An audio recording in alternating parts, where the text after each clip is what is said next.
Засаглал бол хуулийн дор байдаг. Засаглал бол иргэндээ үйлчилдэг. Төр бол өөртөндөө үйлчилдэг. Эрх мэдэлээр очичоод өөрийгөө хоёглж тархлаад хамгаалаад тэгээ хуулийн бус бүх юмыг хийдэг. Эсвэл өөртөө таалагдахгүй бүх хуулиа өөрчлөлийг төр гэж нэрлэдэг байгаа. Тэгээ төрт ёс гэдгийг дээрч гисэн сайхан зүгээр ойлгох хэрэгтэй. Тэгэхээр яг энэ төрийн нэрийн өмнөс гэдэг зүйлээр дандаа хүчирхийл дарангуул явдаг. Төрийн нэрийн өмнөс гэдэг зүйлээр авилгал хулгай дээр нь явдаг.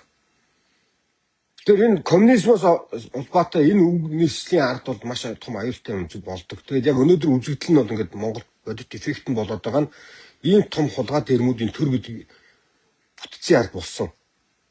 Иргэдээсээ бүгднийг хааж хуйгалж дархлаагаа хамгаалж байгаа. Тэгээ өөртөө эзэн мэдээд юу дуртайгаа хэлнэ штэ.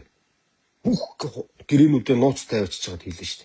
Одоо маш олон хуулиудыг иргэний эсрэг болгосон тий. Иргэдэд цагддаг, хяндаг, шалгадаг, дарамтлагдаг, торгодог, тий.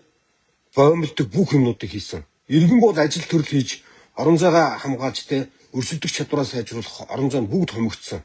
Ямар нэгэн байдлаар хин нэгэн дарга, хин нэгэн эрх мэдэлтэн, хин нэгэн авилгачийн халаасанд орж иж амьдрдаг болгосон. Тэгээ энэ өөрөө мухарддаг гэсэн бохоггүй. Энэ мухардл руу орж байгаа.